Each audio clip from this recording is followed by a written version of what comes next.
चक्रधर स्वामी की जय। श्री दत्तात्रेय महाराज की जय। तत्रापितो सुरनरा स्तवनीय सर्वा जीव स्वभाव गुण सिंधु नवर्णितापै जीवा मना शिरसना श्रवण कदापि नाही पवित्रपण हो कथितो म्हणोनी नाही पवित्रपण हो कथितो म्हणोनी। सर्वज्ञ श्री चक्रधर स्वामी की जय। श्री दत्तात्रेय महाराज की जय।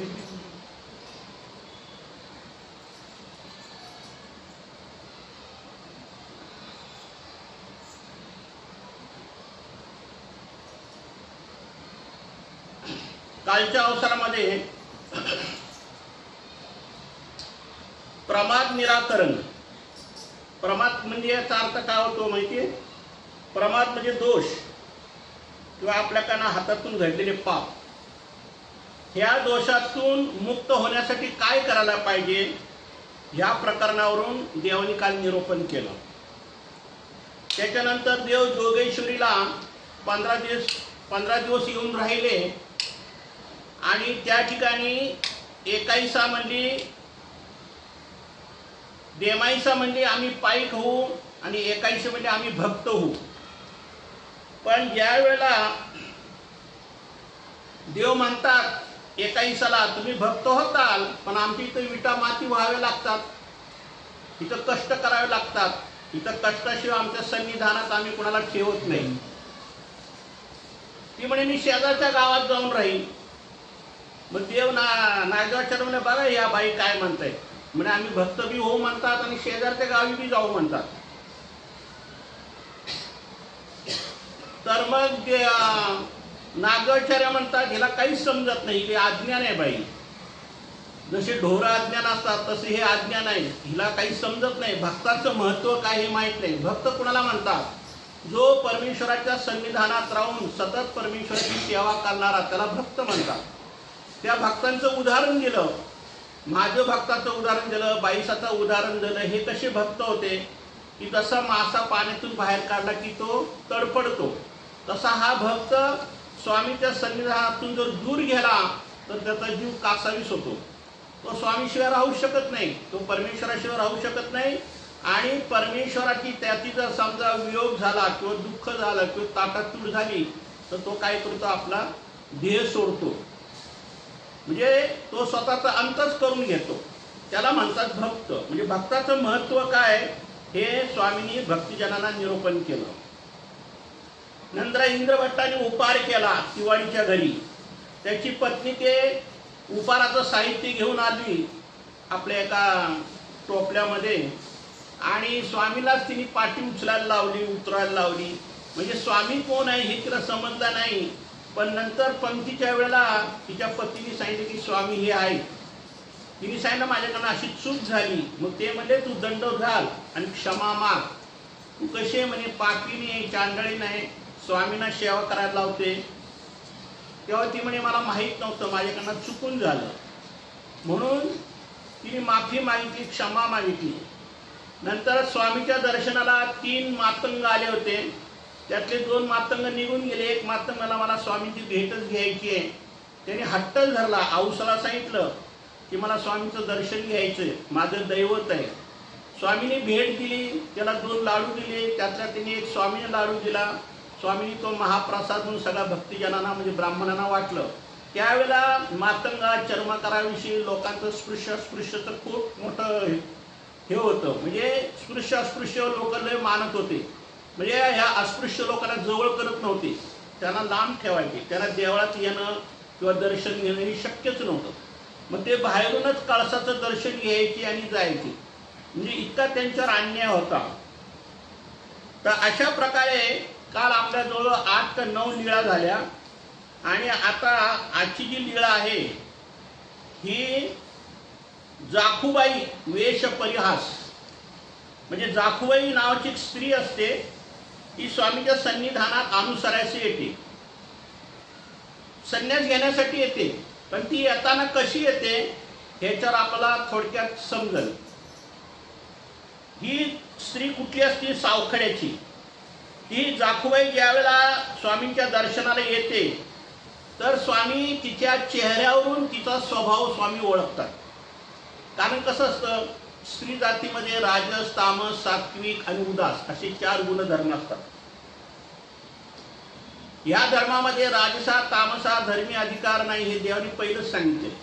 तर पुरुष असो स्त्री असो कोणी असो, राजस तामस हे ह्या स्वभावाचे ह्या गुणधर्माचे जे मनुष्य प्राणी आहेत हे धर्मामध्ये राहू शकत नाही, आणि जरी राहिले तरी ते धर्मभ्रष्ट होतात असं देवाने पहिलंच निरूपण केलं. तर तशाच स्वभावाची ही स्त्री होती जाखूबाई. म्हणजे तिला विकार प्रधान आणि सत्व अनुषंगिक होतं. सत्व प्रधान विकार अनुषंगिक असतं तर चाललं असतं, पण तिच्या ठिकाणी विकार प्रधान जास्त होता. ज्यावेळी ती स्वामींच्या सन्निधानात आली त्यावेळी ती नटून मटून, म्हणजे जसं काही स्त्रिया नटतात मुरडतात अशा हालचालीने ती स्वामीच्या सन्निधानात आली, आणि तिला त्या गोष्टीची हौस बी होती. एके दिवशी ती दर्शनाला आले असताना तिने नख रंगवली. बघा, म्हणजे नख रंगवायची आता काही नवीन पद्धत नाही, ही 800 वर्षापूर्वीपासून आहे स्त्रियांना नख रंगवायची. म्हणजे आपण जे म्हणतो ना की लोक वेशभूषा करतात स्त्रिया अनेक प्रकारच्या, पण ही काही नवीन चाल नाही, ही जुनीच चाल आहे, पण प्रत्येक चालीमध्ये थोडाफार फरक राहतो. आणि शिवाय नवे कोरे रेशमी लुगडं नेसलं. म्हणजे आता रेशमी लुगडं म्हणलं की ते भारीतच साडी आली ना, पण ती भारीतली साडी नेसून आली, नख रंगवली आणि सुंदर अशी केशभूषा, म्हणजे केस इंसरणं अशी केशभूषा केली आणि आमच्या दर्शनाला आली. दर्शन झाले, दंडवत घातले आणि श्रीचरणा लागली. आता कसं आहे, कोणताही जीव, कोणताही मनुष्य प्राणी, कोणताही भक्त आदराने जर आलं तर तो दंडवत करणार. आदराने आपल्या साधू संताजवळ किंवा स्वामीजवळ बसणार आणि मोकळ्या भावनेने किंवा मोकळ्या मनाने किंवा सात्विक बुद्धीने ते स्वामीचं दर्शन घेणार किंवा साधूचं दर्शन घेणार किंवा भेटणार, बोलणार, चालणार. अशा अवस्था ती आली होती खरी, परंतु देव काय म्हणतात पहा, आली, बसली, श्रीचरणा लागली, आणि अशा स्त्रीला जास्त वेळ परिवार राहू देणे योग्य नव्हते. स्वामी कसे होते? अंतर्ज्ञानी, म्हणजे प्रत्येक जीवाच्या मनात काय हालचाल आहे हे स्वामी जाणत होते. आणि जी स्त्री आमच्या सन्निधानात आली ती स्त्री राहणे आमच्या ह्याच्यात योग्य नव्हती, कारण आमचे सगळे यतिमुनी वेश स्वीकारलेले, संसाराचा त्याग केलेला, विकार विकल्पापासून दूर राहणारे, अशा या सन्निधानामध्ये अशी चंचल स्वभावाची स्त्री किंवा विकारयुक्त स्त्री राहणं योग्य नव्हतं. म्हणून देव काय तिला म्हणतात पहा, म्हणून आम्ही थोड्याच वेळात तिला पाठवली दिली. म्हणजे त्यांना म्हणलं आम्ही जा, आता तुम्ही दर्शन घेतलं ना, आता तुम्ही तुमच्या घरी जा, असं देव तिला म्हणतात. त्यावर ती काय म्हणते पहा,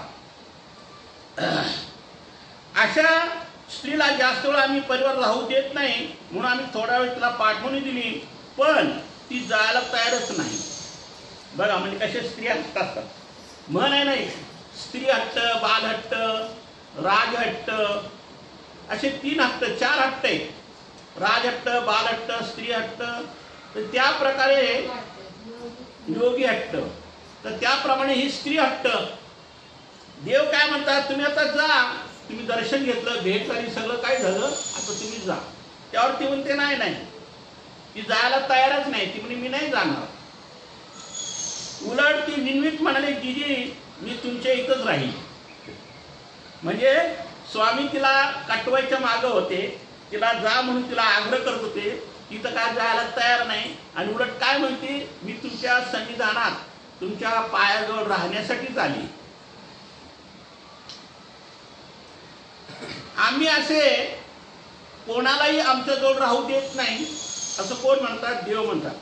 कोणी उठला सुटला की म्हणाल आम्ही स्वामीच्या सन्निधानात राहतो, कारण जिथं काहीतरी फायदा आहे तिथंच माणूस जाणार ना.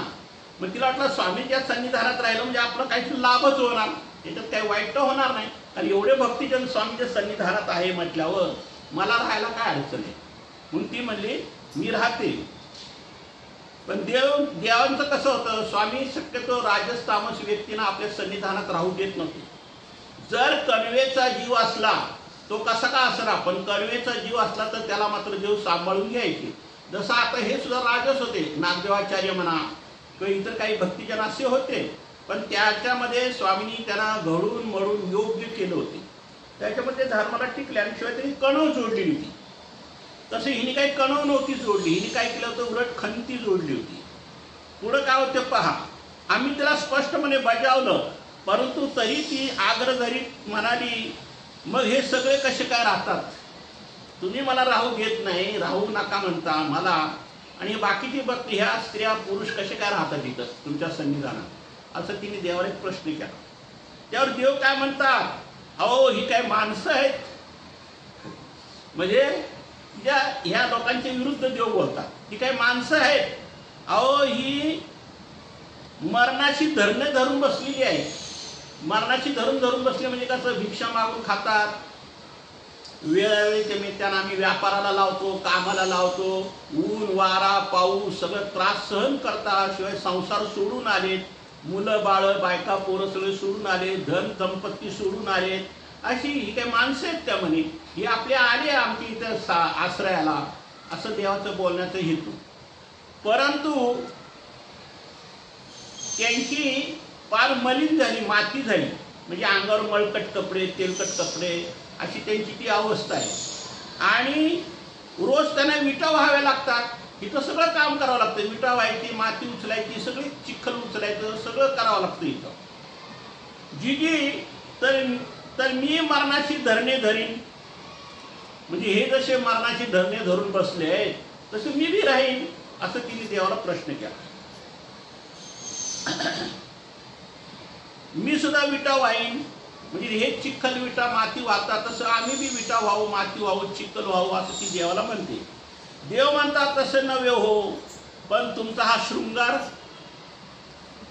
नख रंगवली, केसाची वेशभूषा केली, चांगले चांगले कपडे घालून आले, ह्याचं काय होईल, हे तुमचं जो शृंगार आहे हे शृंगार सगळा विस्कटून जाईल तुमचा, आणि शिवाय तुमचे नवे कोरे रेशमी वस्त्र मळल, चोळी मळल, तुमचा माथा मळल, नख मोडतील, आणि तिला वास्तवाची कल्पना देत आम्ही म्हणालो, पण तरी ती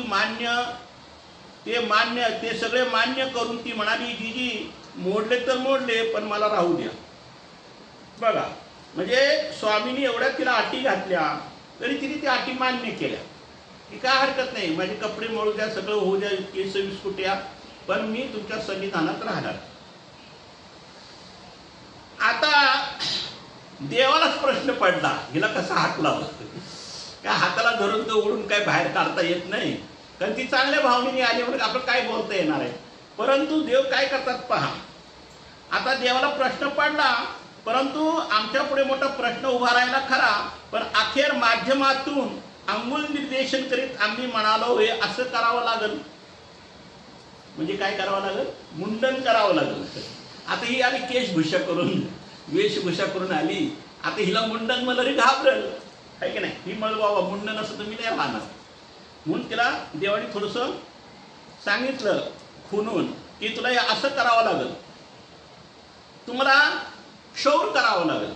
क्षौर म्हणजे केस काढायची, ज्याला आपण हजामत म्हणतो ना, असं मुंडन करावं लागेल. आणि दुसरी गोष्ट महात्मी, म्हणजे तुला संन्याशी स्त्री व्हावी लागेल, संन्याशी बाई व्हावं लागेल, तुला असं ग्रस्त आश्रमी कपडे घालून राहता येणार नाही आमच्या सन्निधानात. जी मी तेही करीन.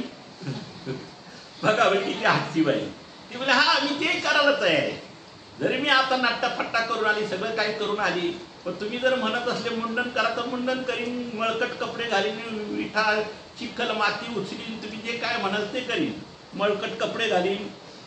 परंतु जखूबाईने ते मान्य केले, मी तेही करीन. आता देव काय म्हणतात, आता हिला काय उपायच उरला नाही, कारण या क्षौर गोष्टीमुळे तरी ही जाईल पळून इथून, पण तिथं क्षौर करायला मी तयार झाली, कळलं का. शेवटी आम्ही अगदी स्पष्ट शब्दात तिला सांगितले, बाई काही केले तरी आम्ही तुम्हाला आमच्या सन्निधानात राहू देणार नाही. कारण देवाला माहिती होतं ही जर सन्निधानात राहिली तर कधी ना कधी कोणाचा ना कोणाचा तरी ही विकाराला दोषाला निमित्त येऊन एखाद्याचा धर्म भ्रष्ट करेल. त्याच्यापेक्षा ही न राहिलेली बरी. जरी ही सगळ्या गोष्टीला तयार असली तरी शेवटी जीव स्वभाव आहे. माणसाच्या मनात कधी विकार विकल्प वासना कधी उद्भव सांगता येते. तर त्या वासनेमुळे एखाद्याचा धर्म वाया जाईल. याच्यापेक्षा हिला तिथं थांबू द्यायचं नाही. मग मात्र जाखूबाई एकदाची गेली. कारण देव म्हणले ना तुम्हाला आम्ही राहू देणार नाही. जरी तुम्ही काही म्हणलं तरी आम्ही तुम्हाला राहू देणार नाही.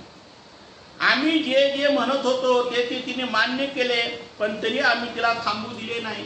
देव म्हणतात जे जे आम्ही बोललो ते तिने मान्य केली गोष्ट खरी आहे परंतु आम्ही तिला तिथं काही राहू दिलं नाही. राजस भावना असणे अगदी निषिद्ध असते असे नाही. आता राजस स्वभावाची लोक सुद्धा असतात संन्यासामध्ये ना असं नाही. पण ज्याला त्यातलं थोडंफार ज्ञान पाहिजे थोडंफार आचार पाहिजे थोडंफार काहीतरी विचार पाहिजे तर धर्म सांभाळू शकतो. जर आचार विचार ज्ञान नसेल तर तो कुठे भडकू शकतो. तणाने आत बाहेर परिपूर्ण भरलेल्या शेताप्रमाणे. तण म्हणजे गवत. तुम्ही आता बघा शेतामध्ये आपलं धान्य पिकतं आणि त्याच्यात गवत खूप उगवलेलं असतं. किती कान्याकोपऱ्यात गेलं तरी गवत आहेच. तसं नागदेव हा सुद्धा राजस होता. तोही राजसच होता. कळलं का. आम्ही त्याला योग्य करून धर्मी लावले. कमळाईसा हंसाबाई राजक्रीडा खेळणाऱ्या गोपिका या सगळ्या राजसच होत्या. पण प्रत्येक परमेश्वर अवतार प्रत्येक युगामध्ये प्रत्येक स्त्री असो नाही तर पुरुष असो हे जे विकार विकल्पाने जे भरलेले जे जीव आहेत यांना परमेश्वर काय करतात योग्य करतात पण त्याला थोडा वेळ लागतो. हे त्यांना दोषमुक्त करतात. यांनी पूर्वी आवडपूर्वक ज्ञानी अशी रज भोगला होता तरी आम्ही त्यांचाही स्वीकार केला. आता ज्या स्त्रिया आहेत कोण होती कमळाईसा हंसाईसा किंवा या गोपिका श्रीकृष्ण महाराजांच्या त्यांनी सुद्धा पूर्वी ज्ञानियाच्या ठिकाणी रज भोगला होता पण तरी आम्ही त्यांना काय केलं ईश्वर प्राप्तीसाठी आम्ही त्यांना योग्य केलं. परंतु या जाखूबाईंनी पूर्वी अभिलाषापूर्वक बळजबरीने ज्ञानी अशी विकार भोगला. पण ही जी जाखूबाई आहे तिने काय केलं की ज्ञानी या लोकांशी जबरदस्तीने काय केलं विकार भोगला आणि त्या ज्ञानाशी विकार भोगल्यामुळे त्यांच्याविषयी आमची कणव तुटली. ज्याला आपण म्हणतो ना परमेश्वराची कणव असावी परमेश्वराचे आभार असावे. हे कणव आणि आभार जोडणं हे भाग्याचं लक्षण आहे आणि हे सगळ्याला नाही जोडता येत. तसं ह्या नागदेवाचार्यांनी म्हणा माईंभट्ट आबाईसा उमाईसा मादाईसाचे बरेच भक्तिजन होते. यांनी कणव जोडले आभार जोडले त्याच्यामुळे ते धर्माला स्वामीच्या सन्निधानात टिकले. पण ज्याने आभारच जोडले नाही कणव जोडले नाही तशी जाखूबाई तशी तिची ती अवस्था होती. त्याच्यामुळं देवाच्या ठिकाणी तिने काय केली ती खंती जोडली. खंती म्हणजे दुःख म्हणजे एक प्रकारे उदास तिने परमेश्वराला उदास केलं होतं. आता तिने किती आज्ञा पाळण्याचा जरी प्रयत्न केला तरी कणीव निर्माण होणं शक्यच नव्हतं. आता ह्या जन्मात समजा तिने सगळ्या गोष्टी आज्ञा पाळायचं तिने मान्य केलं ही गोष्ट आम्हाला मान्य आहे. पण तिने जी काही कणव जोडायला पाहिजे थोडी फार का होईना जास्त नाही पण थोडी जरी कणव जोडली असती तरी तिला आम्ही यथार्थ तथ्य सहाय्य केलं असतं. पण ती कणव काहीच जोडलं नाही सगळं खंतच जोडून बसली होती. तिने तेव्हा ज्ञानी अशी आवडपूर्वक रज भोगला कणव तोडली. आता आम्ही तिला आमच्या परिवारात सामील करून घेतले असते पण तिच्या ठिकाणी राजाचे परिवर्तन करणे आम्हाला अशक्य होते. काही काही जीव इतके भयान असतात या रजतमामध्ये इतके ग्रासलेले असतात की परमेश्वर सुद्धा काही करू शकत नाही. हां जर त्याला ज्ञान झालं यदा कदाचित किंवा समजा काही परमेश्वराची जर कणव असेल तर त्यातून तो वाचू शकतो. नाहीतर अशा स्त्रियांना किंवा अशा पुरुषांना सुद्धा परमेश्वर काय करतात सहाय्य करू शकत नाही. आता पूर्वी तुम्ही ऐकलं नाही राजे लोकांच्या गोष्टी जसं आता श्रीकृष्ण महाराजांना 8 स्त्रिया होत्या तसं काही काही राज्य लोकांनाच कुणाला 100 कुणाला 200 कुणाला 700 त्या आरळक राजे यदू राजे ह्या लोकांना राज्य लोकांना 700 स्त्रिया होत्या. कुठं जिंकून आणलेल्या कुठून कशा आणलेल्या म्हणजे हे राजतामाने सगळे उपभोग राज्य लोक होते पूर्वीचे सगळे.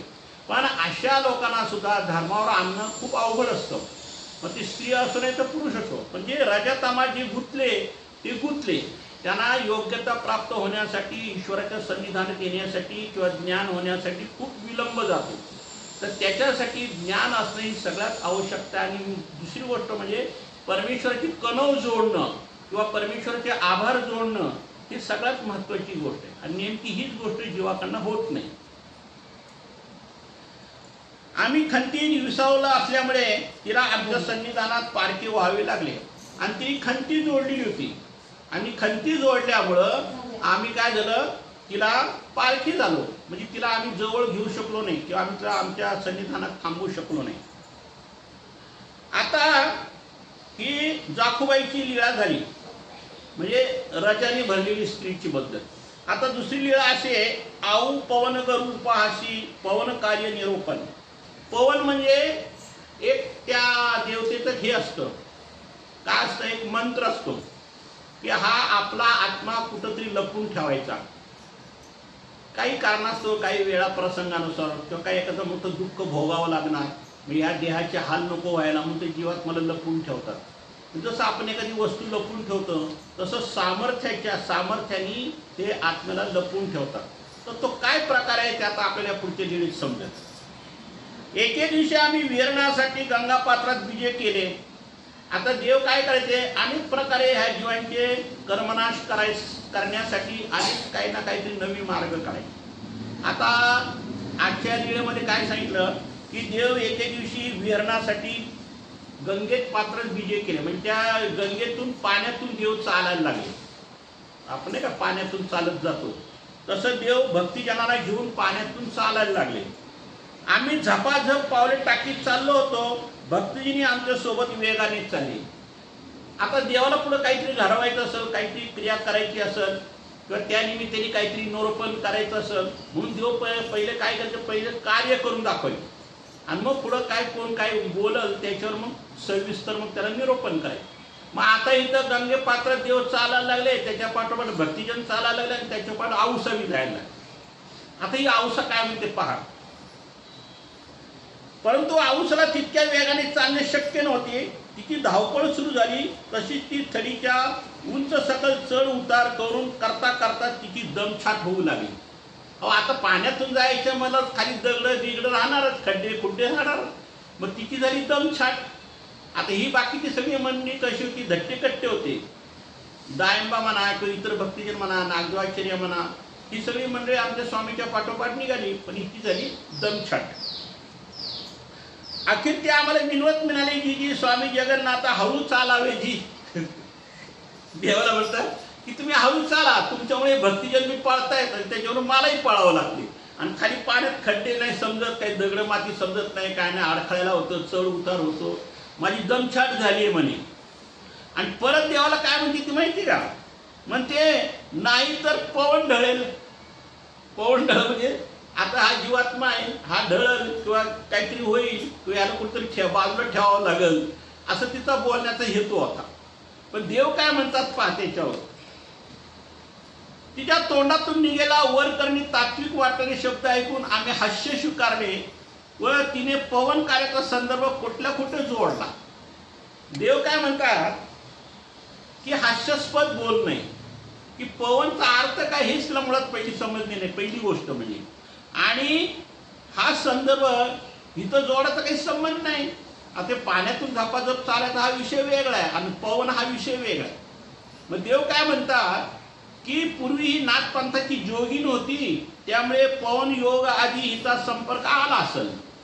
कारण ही जी औसा होती ही पहिली तिचा मालक वारल्यानंतर आणि तिथं मुलाचं काही पटना, त्याच्यामुळं मग तिने घरदार सोडलं. कारण एकेकाळी मालक गेल्यानंतर तिने एका नाथ संप्रदायाच्या साधूला भिक्षा वाटली. तो मुलगा काय म्हणला, तो वयात आला, करता झाला, तो आईला मला तू कुणाला विचारून वाढलं. मग तिला वाईट वाटलं की बुवा आम्ही दोघं नवरा बायकोने एवढं कष्टाने उभं केलं आणि हा मुलगा आज माझी परवानगी घेतल्याशिवाय तू का देते भिक्षा. म्हणजे ह्या एवढ्या शब्दावरना ती इतकी उदास झाली की तिने ते संसार सोडलं, मुलाला सोडलं, घरदार सोडलं आणि नाथ संप्रदायात गेली होती. तर अशी ही नंतर काही काळाने मग आपल्या स्वामीच्या भेटीला आलं, मग ती स्वामीच्या सन्निधानात राहिली. पण अशी ही औसा ही नाथ संप्रदायाची जोगीन होती. त्यामुळे पवन योग आधीशी तिचा संपर्क आला खरा, परंतु तिने त्या शास्त्राचा फारसा सखोल अभ्यास केलेला नसावा.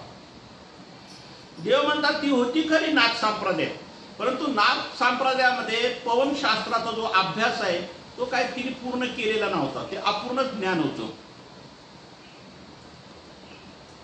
असे वाटत नव्हते. पण एक तर तिला तसा जाणकर गुरु लाभला नसावा किंवा संप्रदायात मुख्य विषयाच्या बाबतीत फारसा निषेध नसल्यामुळे औसा त्यापासून स्वतः प्रयत्नपूर्वक वाचवण्यासाठी प्रयत्न करत असेल. देव म्हणले एक तर तिला पवनाचं शास्त्र सांगणारा योग्य गुरु भेटला नसेल किंवा त्यांनी त्या पवन शास्त्राचा अभ्यास करायचा काही प्रयत्न बी केला नसेल आणि त्याच्यामुळे तिला पवन शास्त्राचं काय महत्व हे तिला काही समजलं नसेल असं देव भक्तिजनांना सांगतात. त्यामुळे स्वतःच प्रयत्नपूर्वक वाचण्याचा प्रयत्न करीत औसाला नाथ संप्रदायाचे ज्ञान यथातथ्य होतं. पण ज्या पवनाचा तिने उल्लेख केला होता तो नाथ संप्रदायाच्या वज्रवळी, अमरवळी, सिद्धवळी, दिव्यवळी या प्रमुख ओळीतील महत्वाची उपासना साधन होती. आता पवन हे जे शास्त्र आहे हे नाथ संप्रदायाचं आहे, पण याच्यावर आमचे एक स्वामींनी वचन केलेले वज्रवळी, अमरवळी, सिद्धवळी, दिव्यवळी या नाथाच्या म्हणजे नाथ संप्रदायामध्ये ह्या हे आहे, म्हणजे इतर देवतेच्या संप्रदायामध्ये ह्या आहे. आता हे कसं आहे माहिती का, हे असं आहे की आपण पाहतो ना काही पाण्यावरून चालत जातात, ते पाण्यात बुडत बी नाही पण आधांतरीत चालतात, अशा लीळा येतील बघा पुढं. काही हवेवर चालतात, काही वर उडान करून चालतात, काही जमिनीत राहतात खूप दिवस पण मरत नाही. म्हणजे असे काय हे ज्याला म्हणतो ना आपण वज्रवळी, अमरवळी, सिद्धवळी, दिव्यवळी, म्हणजे हे जे चार जे आहेत नाथ संप्रदायांचे की ते देवतेकडून त्यांना ते सामर्थ्य मिळते. ते आमच्या स्वामींनी सांगितले वज्रवळी, अमरवळी, सिद्धवळी, दिव्यवळी ह्या चार प्रमुख ओळीच्या महत्वाच्या आहेत आणि त्या उपासना साधना आहेत. देहाच्या ठिकाणी चार प्रकारची वायू बी आहेत. प्रत्येक मनुष्याच्या ठिकाणी चार प्रकारची वायू आहेत शरीरामध्ये, पूर्वक, रेचक, कुंभक आणि त्राटक. पूर्वक, रेचक, कुंभक, त्राटक अशा क्रियेच्या माध्यमातून विशिष्ट पद्धतीने नियंत्रण करता येते. त्यामुळे अनेक थोर सामर्थ्य बांधले जाते. मग आता हे आपण म्हणतो ना का विद्यावंत, स्थूल विद्यावंत, शिल्प विद्यावंत, देहविद्या ह्या अशा अनेक प्रकारच्या काही देवतेचे विद्या आहेत. ह्या विद्या जर प्राप्त झाले तर मग हे मोठे मोठे जे त्यांचे भक्त मंडळी शिष्य लोक हे त्या साधूचं किंवा त्या गुरुचं उदो करतात, कारण त्याच्या ठिकाणी ते सामर्थ्य असतं ना. मग आमचा दादोस त्याच ह्याच्यात पडला होता की त्याला देवतेची विद्या प्राप्त झाल्यामुळे त्याचा खूप लोक उदो करतात. त्यामुळे त्याला परमेश्वराचं ब्रह्मविद्या शास्त्र घेण्याची आवड त्याच्या ठिकाणी नव्हती. तो देवाला काय म्हणायचं, आमचे स्वामी त्याला म्हणायचे तुम्ही ब्रह्मविद्या शिका, ब्रह्मविद्या घ्या. तो म्हणे नाही, मला विद्या देत असेल तर मी तुमच्या सन्निधानात राहतो. म्हणजे त्याला देवतेच्या विद्येची ओढ होती. का तर देवतेच्या विद्या प्राप्त झाल्याशिवाय त्याला समाजामध्ये त्याला मान मान्यता नव्हती. मग समाजात मान मान्यता मिळण्यासाठी काही लोक काय करतात, देवतेची विद्या प्राप्त करतात. अशा प्रकारे नियंत्रण करतात. त्यामुळे अनेक थोर सामर्थ्य बांधले जातात आणि आत्म्याला वायू समान करून लपून ठेवता येते. मग ते पवन जे आहे ते आत्म्याला काय करते, लपून ठेवू शकतात त्या सामर्थ्याच्या याने. कालवंचना करता येते, मृत्यू टाळता येते. कितीतरी काळपर्यंत तो समाधिस्थ होऊन राहू शकतो, 5 वर्ष 10 वर्ष सुद्धा राहू शकतो, इतकं त्याचं सामर्थ्य आहे. औसा म्हणत होती दम लागल्याची वायू ढळेल, म्हणजे हा विरोधाभास समजावा की नाही. आता मग देव काय म्हणतात, हिला दम लागला खरा पण वायू ढळला ह्याचा काही संबंध नाही. वायूचं सामर्थ्य वेगळं आहे आणि हिला दम लागला हा विषय वेगळा आहे. म्हणजे स्वामींनी काय केलं, ते वायूचा अर्थ काय किंवा वायूचं महत्व काय हे भक्तिजनांना निरूपण केलं. म्हणजे हे सामर्थ्य देवतेच आहे, हे काय माणसाचं कर्मवश नाही. अशा प्रकारे श्वासोश्वास नियंत्रण ठेवण्याची सिद्धी ज्याला प्राप्त झाली आहे त्यास पवन गुरु म्हणतात. जो श्वास रोखू शकतो, किंवा जो श्वास म्हणजे त्या आत्म्याला लपवू शकतो, असे जे काही प्रकार आहेत, हे प्रकार सगळे कोणाचे आहेत? नाथ संप्रदायामध्ये पवन मंत्र आहे. पवन मंत्राची ह्याच्यात त्या शास्त्रातले हा विषय आहे. आम्ही उपहासपूर्वक औसाला म्हणालो, नाही का तुमचे गुरु होते ते काय अडाणी असावेत? म्हणजे तुम्हाला पवनाचं जर ज्ञान नाही तर तुम्ही ज्या गुरुजवळ शिकले ते एक तर गुरु तरी अडाणी असतील. अहो, पवनाचे कार्य कसे असते? पवनाचे कार्य याची प्रचिती यावी म्हणून आम्ही तुम्हाला एक गोष्ट सांगतो. बघ, आता पाण्यातून देव चालले भक्तिजनांना घेऊन आणि औसाने पवनाचा विषय काढला आणि तो पवनाचा अर्थ काय हे देवानी स्पष्टीकरण सांगितलं. परंतु त्याच्यावर परत स्वामी कथा सांगतात. आता ती कथा बघा, खूप विनोदी कथा आहे, म्हणजे आश्चर्यकारक कथा आहे. ती कशी कथा आहे पहा. एके गावी एका देवळात एक महात्मे बसले होते. पूर्वी साधू लोक काय करायचे? कोणाच्या घरी थांबत नव्हते. अशी पडकी देवळं किंवा कुठं अशी मंदिरं, मठ कुठं काय असेल अशा ठिकाणी आश्रय घ्यायचे. तसं एक महात्मा, एक साधू एका गावामध्ये एका देवळात बसला होता. त्या गावाच्या एका ब्राह्मणाच्या पुत्राची मुंज होती आणि त्याच गावात एका ब्राह्मणाच्या मुलाची काय होती? मुंज होती. त्यानिमित्त त्याने सगळ्या गावाला आमंत्रण दिले. नंतर तो देवळात आला. आता त्यांनी काय केलं? सगळ्या गावाला आमंत्रण दिलं की माझ्या मुलाची मुंज आहे, तुम्ही या. जसं आपण का सत्यनारायणच्या पूजेला आमंत्रण देतो, अनेक गोष्टीला आपण आमंत्रण देतो, तसं त्या ब्राह्मणाने माझ्या मुलाची मुंज आहे म्हणून त्या गावच्या सगळ्यांना आमंत्रण दिलं आणि तो त्या मंदिरात थांबलेला जो महात्मा होता त्यालाही आमंत्रण द्यायला आला आणि म्हणाला तयारी झाली की बोलवायला येईल. कोण म्हणला? तो ब्राह्मण ज्याच्या मुलाचं मुंज होतं ना, तो त्या साधूला म्हणला की माझी सगळी तयारी झाली की मी तुम्हाला बोलवायला येईल, तोपर्यंत तुम्ही मंदिरात थांबा, असं त्या महात्माला सांगितलं. नंतर अचानक गावावर धाड पडली. आता ते देवतेचं कार्य बरं, कसली धाड पडली पहा. की सगळे गावचे लोक पळून गेले आणि त्या महात्म्याने देवळाचे दरवाजे बंद करून काष्टी लावली. हे पवनाचं नाही का तुम्ही तुम्हाला सांगितले, काष्टी लावली म्हणजे समाधी लावली. त्याने आपला श्वासोश्वास बंद केला, कारण जो श्वास घेता आला तर जी हा राहील ना, श्वास नसलं कसा राहील. मग त्यांनी केला, तो आपला आत्मा आहे तो जीव लपून ठेवला आणि त्यांनी काष्टी लावली म्हणजे समाधी लावली आणि ते संपूर्ण त्या गावावर अशी काय धाड पडली, म्हणजे काही पूर आला असेल, काहीतरी झालं असेल आणि ते अख्खं देऊळ त्या मातीने गाडलं गेलं आणि तो साधू आत तसाच. पण आता ही देवानी गोष्ट सांगितली म्हणजे सत्यच घटना आहे. मग अचानक गावात धाड पडली, सगळे गावातले लोक पळून गेले. महात्मे देवळाचे दरवाजे बंद करून काष्टी लावली, समाधिस्थ झाला. हे गाव ओस पडलं. काही दिवसांनी ते गाव ओस पडलं. नंतर फार काळाने वसले गेले, तोपर्यंत याची मुंज होती तोही म्हातारा झाला. ज्याची मुंज होती तो झाला म्हातारा. कळलं का? का तर गाव ओस पडलं म्हणजे दुसरीकडे राहायला गेले आणि परत गाव ते हे करायचं, उभं करायचं म्हणून परत ते त्यांच्या जागी आले सगळे ते गाववाले पहिली लोक. आणि तो ब्राह्मण बी आला, ज्याने मुंजाचा कार्यक्रम ठरवला होता तो बी आला. पण तोपर्यंत तो म्हातारा होऊन गेला, म्हणजे काहीतरी 10, 15, 20 वर्षाचा काळमध्ये निघून गेला. देवळावर टिकडी तयार झाली. ते इतरांना म्हणाला, अहो माझ्या पुत्राच्या मुंजीच्या वेळी इथं तर देऊळ होतं. म्हणजे त्या गावात जिथं देऊळ होतं तिथं झाली टेकडी आणि देऊळ नाहीसं झालं. त्यावेळी तो आश्चर्यचकित झाला की माझ्या मुलाची मुंज करायची म्हणून मी इथे एका साधूला बोलवायला आलो होतो, इथं देऊळ होतं, तर इथं देऊळ न दिसता इथं टेकडी दिसायला लागली, असं कसं काय झालं? मग तो विचारच पडला ब्राह्मण. लोकांनी खोदले, मग त्यांनी लोकांना सांगितलं गावकऱ्यांना की इथं देऊळ होतं या टेकडीच्या खाली. म्हणून गावकऱ्यांनी काय केलं, तिथं खोदायला सुरुवात केली. लोकांनी खोदलं तर खरोखर तिथं देऊळच निघालं. बघा, म्हणजे देऊळ सुद्धा जसेच्या तसं ते त्या टेकडाखाली गाडलं गेलं होतं. आणि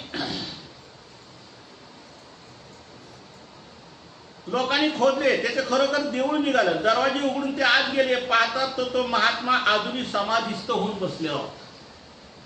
बघा किती विचित्र घटना. म्हणजे तो ब्राह्मण तरुणाचा म्हातारा झाला तरी हा बाबा तिथं समाधी होऊन बसलेला आहेच त्या देवळात. आणि ते देऊळ बी गाडलेलं, म्हणजे तिथं किती अंधार उघडून काहीच तिथं नसेल ना, सगळी मातीच माती. पण अशा ह्याच्यात त्या देवतेच्या सामर्थ्यावर, जीवावर तो तिथं तसंच जसं तसा राहिला. समाधीस्थ होऊन बसलेला होता. लोकांच्या आवाजाने समाधीतून बाहेर येत तो म्हणाला, का हो तयारी झाली? जसं आपण झोपेतून उठतो ना, का हो दिवस उजाडला का, तसं आपण म्हणतो का 6 वाजली का, तसं हा जसं काय झोपेतून उठावा तसा समाधीतून उठतो आणि खुशाल म्हणतो, का हो तुमच्या मुलाची मुंज होती, तुम्ही आम्हाला आमंत्रण द्यायला होते, तुम्ही आम्हाला बोलवायला येणार होते आणि तुम्ही की आमची सगळी तयारी झाली की आम्ही तुम्हाला बोलवायला येऊ. मग आता तुमची तयारी झाली की नाही? पण हा मधला काळ किती गेला हे त्या गावकऱ्यांना माहिती आहे, पण ह्याला काहीच माहिती नाही. ज्यांनी समाधी घेतली त्याला काहीच माहिती नाही. तो म्हणतो तयारी झाली का? हो हो चला. अहो असे म्हणून त्या म्हाताऱ्याने मग आपल्या घरी नेले, बसायला टाकून त्याचे हातपाय धुतले, नंतर दुधात तुपाचे जेवण दिले. कुणाला? त्या साधू ज्यांनी काष्टी लावली होती, समाधीला बसला होता. त्याला 5, 10, 20 वर्षांचा जो काळ गेला असेल तेवढा काळ गेल्यानंतर त्याला तूप भात खायला लागलं. कधी मुंज. आता मुंजाचं वय कशी लहान मुलाचं असतं आणि तो आता म्हातारा होत आला आणि त्याची आता तो तूप भात खातो तिच्या मुंजाचं, त्या आमंत्रणाचं. देव काय म्हणतात, असे पवनाचे कार्य असते. ह्याला म्हणतात पवनाचे कार्य. आता तुम्हाला दम छाट लागला तुम्ही लगेच म्हणजे पवन ढळ. असं कसं काय पवन ढळ? पवनाचा आणि दम छाटीचा काही संबंध येतच नाही ना. मग देव काय म्हणतात, आम्ही देखील एकांकी नांदेडच्या भावतीर्थाच्या देवळात आसनी विराजमान असताना असाच अचानक पूर आल्याने देवळात पवनाच्या कार्याच्या साह्याने आम्ही 3 दिवस पुराच्या पाण्याखाली काढले. केलं भावतीर्थ का नाही? भांडारी करा मांडली दिली ती. म्हणजे देव मानतात पवनाचे कार्य कसे असते ह्याचा आम्ही सुद्धा अनुभव घेते. ज्यावेळी नांदेडला पूर आला होता, ती तापी नदी आहे ना मोठी, तिला पूर आला होता आणि त्या पुराच्या टायमाला आम्ही देवळात असेच 3 दिवस थांबलो होतो पवनाच्या कार्याने. आणि तुम्ही खुशाल म्हणता पळण्याने पवन तुटेल. पळण्याने कुठं पवन तुटतं का? तुमचं पाळण्याचं पवन तुटणं आणि प्रत्यक्ष पवनाचं कार्य हे वेगळंच आहे. या प्रसंगी आम्ही औसाला नांदेडच्या वास्तव्याची एकांकिकी आंब उच्चारू ही लीळा सांगितली. त्यावर श्री चरणावर मस्तक ठेवून मन मोकळ्यापणाने कबूल करीत पवनाचे कार्य असे असते याची मला जाणीव नाही अशी औसा म्हणते. की जगन्नाथा पवन म्हणजे काय हे मला माहितीच नव्हतं. हे आता पवनाचं सामर्थ्य काय हे आता मला समजलं. एके दिवशी सकाळच्या पूजा अवसरानंतर आम्ही देवळाच्या आवारात पश्चिमी विभागी पाटसऱ्यावर आसन स्वीकारले. आता स्वामी नेहमी कधी खडकावर, कधी टेकडीवर, कधी देवळात असे वेगवेगळ्या ठिकाणी देव बसायचे आणि भक्तजना कशावरून काहीतरी विषय निघाला की मग निरोपण करायचे. पण निरोपण करण्याची एक पद्धत अशी होती स्वामींची की भक्ताला म्हणा किंवा त्या जीवाला म्हणा कोण्या गोष्टीची काही अडचण आली किंवा कोण्या गोष्टीचं त्याला ज्ञान नसेल किंवा कोण्या गोष्टी काही समजत नसेल अशा गोष्टीच्या आधारावर स्वामी बरोबर त्यांना निरोपण करायचे आणि ते भक्तजना पटायचं की स्वामीने आपल्या योग्य वेळेला मार्गदर्शन केलं. तसं एकदा पाटसऱ्यावर आसन स्वीकारला असताना भक्तजन व्यापार करत होते, विटा माती वाहण्यात मग्न होते. तितक्यात पलीकडून औसा आली आणि तिच्या लहरी स्वभावामुळे मनापासून वीट माती वाहणारा नागदेवाला उद्देशून आणि भक्तजनांना सहज बोलून गेली. हे रे नागदेवा, या विटा माती वाहून तुम्हाला काय लाभ होतो रे? तिकडची भाषा आहे खानदेशी. हैरे तू रे. आता देव बसलेले आहेत समोर, देव समोर बसलेले आहेत, भक्तजन विटा माती वाहत आहे आणि ही औसा अशी होती फटकळ तोंडानी की म्हणते, ए नागदेवा काय तू विटावाती मातो, तुला याच्यात काय फायदा आहे, तुला काय याच्यात मिळणार आहे, अशी ती डायरेक्ट देवाच्या समोर बरं अशी ती नागदेवाला बोलते. काय लाभ होतो रे? अरे अग्नी आणि ब्राह्मणाच्या साक्षीने ज्याचा हात तुझ्या हातात दिला त्या तरुण गोमट्या बायकोला सोडून दिले. आता तिने कुठले विषय जोडतात. आता विटा माती वाहण्याचा आणि नवरा बायकोचा लग्नाचा आणि ब्राह्मणाचा आणि अग्नीच्या साक्षीचा काही संबंध आहे का? पण तिने कसा विषय जोडला पहा. ती काय म्हणते, अरे अग्नी ब्राह्मणाच्या साक्षीने ज्याचा हात तुझ्या हातात दिला, म्हणजे हा तरुणपणात आला ना, कोण? नागदेवाचार्य. मग तिचं काय म्हणणं आहे की तू तरुणपणात तुला तुझं लग्न लावलं ब्राह्मणाने अग्नीच्या साक्षीने, आणि त्या गोऱ्या गोमट्या बायकोला सोडून तू खुशालीत स्वामीच्या इथे विटा माती वाहतोस. विटा माती वाहून तुला काय दिसले रे? विटा माती तुला काय मिळणार आहे? अशी ती काय लागली बोलायला. त्या तळतळाच्या पापांतून तू कसं काय मुक्त होशील? त्या बायकोचं तळतळाने घेतला, त्याच्यातून तुला मुक्ती कशी काय मिळणार आहे? हे काय विटा माती वाहून तुला मुक्ती मिळणार आहे का? तुला विटा माती काय खायचे आहे? म्हणजे तिने कोणता विषय कुठं जोडला. आता याचा काही अर्थार्थी संबंध नाही, पण आता देव याच्यावर काय निरूपण करतात पाहू आपण. औसा देवी, तुम्ही अगदी ढोरे राखण्याच्याच लायकीचे. कोण म्हणला? नागदेवाचार्य. खरंच ती तशीच होती, फटकळ तोंडाची होती. म्हणजे तिला काय ज्ञान तर नव्हतं, अज्ञानच होती ती, पण तिला आगीत इच्छा नव्हता की आपण ह्या बोलण्यामुळं काय विषय लांबल किंवा काय चर्चा होईल, तर काहीच तिला भान नव्हतं. अहो, हे असे स्वामीचे दास्य कोठे करायला मिळते का? असं कोण म्हणतो? नागदेवाचार्य. अहो, स्वामीच्या सन्निधानात असं दास्य करायला मिळणं म्हणजे भाग्य लागतं. अहो, तिथे अनंत जन्माचे कर्म नसले जातात, अनंत जन्माचे डोंगर एवढे पाप नसले जातात. हा विषय ठेवला बाजूला आणि तो नवरा बायकोचा विषय काढते. इथं मध्येच काय संबंध? इथं कोठे स्वामीचे दास्य आणि कोठे तुम्ही म्हणता ते? तुम्ही हे नवरा बायकोचं आणि ह्या काही गोष्टी करता, ह्याचा काय संबंध इथं? आणि स्वामीचं दास्य हा विषय वेगळा आहे आणि नवरा बायकोचा संसारातला हा विषय वेगळा आहे. त्याच्या याच्याशी जोडाजोडी करायचा काही संबंध नाही म्हणले. असे म्हणतात नागदेव आमच्याकडे आला आणि त्याने औसाने उधळलेली मुक्त फळे सांगितली.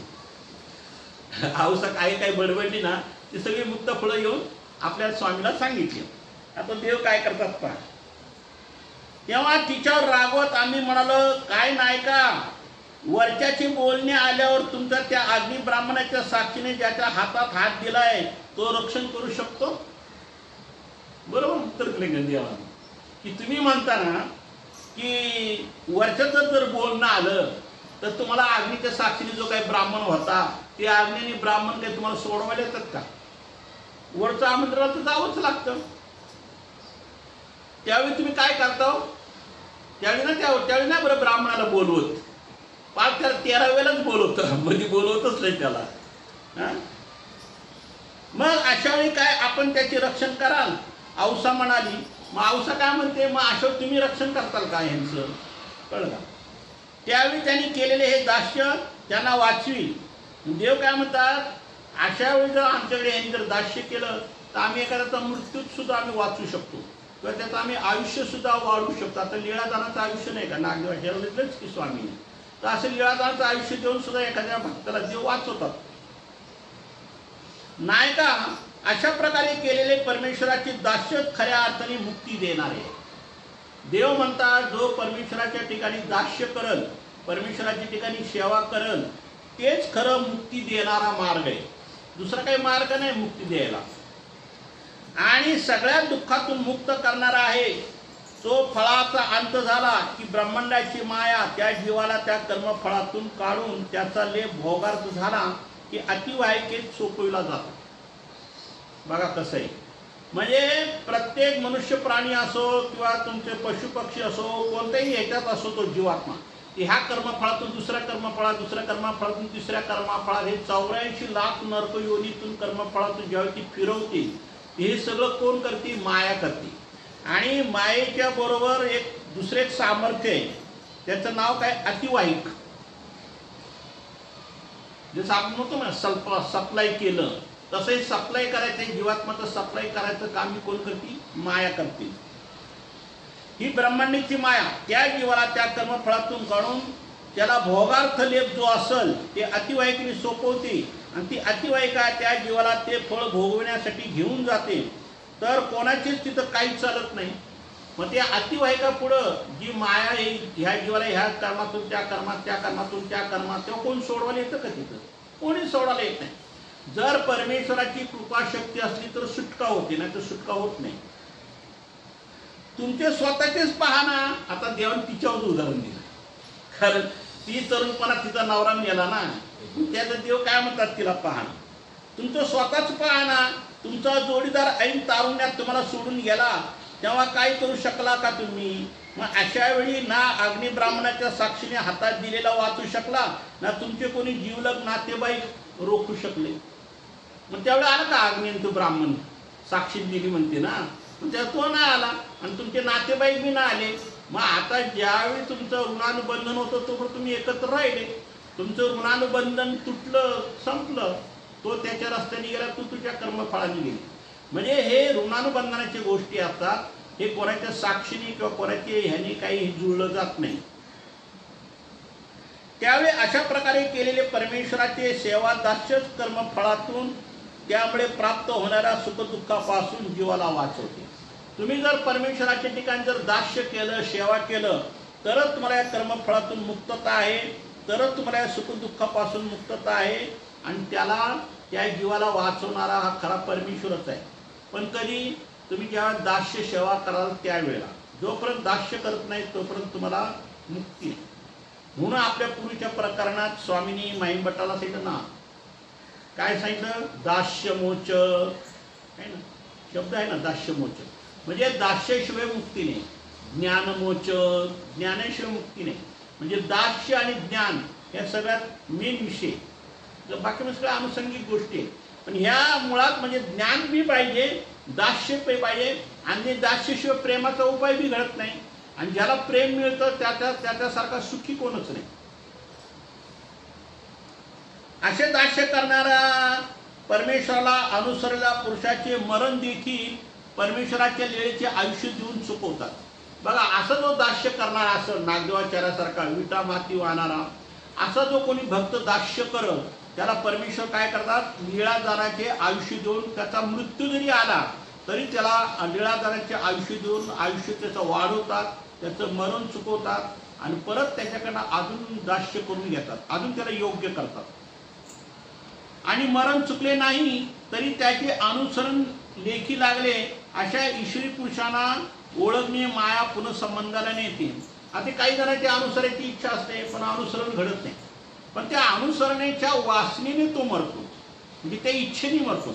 पण तरी परमेश्वर त्याला काय करतात? पुन्हा संबंधाला योग्य करतात. बोधवंताला फळाला नेते, वेदवंताला अवघडात नेते. आता बोधवंत असेल त्याला फळाला नेतात आणि वेदवंत असेल त्याला अवघडात नेतात. त्यामुळे त्या जीवाचे दुःखवाचक मरण चुकते. त्याच्यामुळे त्या जीवाची जे काही दुःख असतात, 84 नरकातले जे दुःख आहे ते दुःख चुकले जातात. म्हणजे त्याला आपण म्हणतो ना, 84 नरकाला चिरा पडतो. चिरा पडतो म्हणजे एक प्रकारे त्या दुःखातून तो अलिप्त होतो, बाजूला सरकतो. कारण पुनଃसंबंधाला गेला की त्याची दुःख तर कायमचीच चुकते. आता जो पुनःसंबंधाला गेला तो ईश्वर प्राप्तीलाच गेला, त्याचा तर काही प्रश्नच मिटला. परंतु असे जे काही जीव आहेत, बोधवंत किंवा वेदवंत, यांना सुद्धा काय करते ती माया दुःखरूप फळाला जावे लागत तर नाही, पण वेदवंताला सुख दुःख रहित अशा अवघड्यात ठेवतात. म्हणजे वेदवंत हा भ्रांत पडलेला असतो. जसं झोपलेला माणूस मेल्यासारखा पडतो तसा हा अवघड्यात मेल्यासारखा पडलेला असतो सृष्टी संपेपर्यंत. पण त्याला दुःख तिथं काही जाणवत नाही. पण हे बाकीचे जे जीव आहेत यांना मात्र 84 लाख नरक योनीत फिरावं लागतं, भटकावं लागतं, तिथं सुख दुःख भोगावंच लागतं. आणि बोधवंताला काहीतरी सुखफळं देतात, त्यालाही दुःखातून मुक्त करतात आणि सृष्टी अंतापर्यंत ठेवली जाते. त्यामुळे त्याला कधीच दुःख भोगावे लागत नाही. आम्ही अंशाला समजावीत म्हणतो. म्हणजे देव काय म्हणतात? आमच्या सन्निधानात जो कोणी सेवादास्य करल, ज्ञान काढल, वेदाबोधाला अनुसरणाला ईश्वर प्राप्तीला योग्य करल, त्याला आम्ही प्रत्येक योनीमध्ये प्रत्येक जन्मामध्ये काय करतो? आम्ही त्याला सहाय्य करतो आणि त्या योग्यतेप्रमाणे आम्ही त्याला फळाला पाठवतो. तरी मला याची जाणीव नाही. स्वामी जगन्नाथा अशा वेळी स्वामी जगन्नाथाचे दास्य रक्षण करील हेच करील. मग ती कबूल झाली की जी मला ह्या गोष्टीची जाणीव नाही. मी आतापर्यंत अज्ञानपणाने बोलत होती, पण तुमच्या या निरोपणामुळे आता मला काय झाली, थोडी जाणीव झाली. आणि खरंच जगन्नाथा, तुमच्या दास्याशिवाय आमचं कोणी रक्षण करू शकणार नाही. असे म्हणून तिने नेहमीप्रमाणे क्षणार्धात मतपरिवर्तन झालेली औसा भक्तिजनासोबत विटामाती वाहू लागली. म्हणजे जी बाई विटामाती वाहण्यावर तिने एवढा विषय लांबवला, तेवढ्या विषयाने देवाने तिला समजून सांगितलं, तेव्हा तिला कळून चुकलं की दास्यमोचक म्हणजे दास्य केल्याशिवाय मुक्ती नाही. म्हणून नागदेवाचार्य भक्तिजन जे विटामाती वाहतात तेच योग्य आहे, म्हणून ती स्वतः विटामाती वाहू लागली आणि ती दास्य करू लागली. तर अशा प्रकारे दास्यमोचकाचं काय केलं, तिने पहिला तिरस्कार केला, पण स्वामींनी निरोपण केल्यानंतर ती सुद्धा विटामाती वाहू लागली. म्हणजे दास्याचं महत्त्व काय हे तिला समजलं. आणि पवनचा अर्थ काय किंवा पवनचं सामर्थ्य कसं असतं, हे देवतेच्या ठिकाणी असणारे सामर्थ्य कसे आहे हे सुद्धा देवाने काय केलं, भक्तजनांना निरोपण करून स्पष्टीकरण केलं. तर अशा प्रकारे आज आता या 2 लीळा झाले. आता पुढची लीळा येईल पवळी शिळा वाहणी, हे उद्याच्या अवसरामध्ये तुम्हाला ऐकायला मिळेल. दंडवत हो सर्वज्ञ श्री चक्रधर स्वामी की जय. श्री दत्तात्रेय महाराज की जय. दंडवत घाला आणि देवपूजेला बसा. 4:15 ते 5:15 म्हणजे 1 तास. हा करा.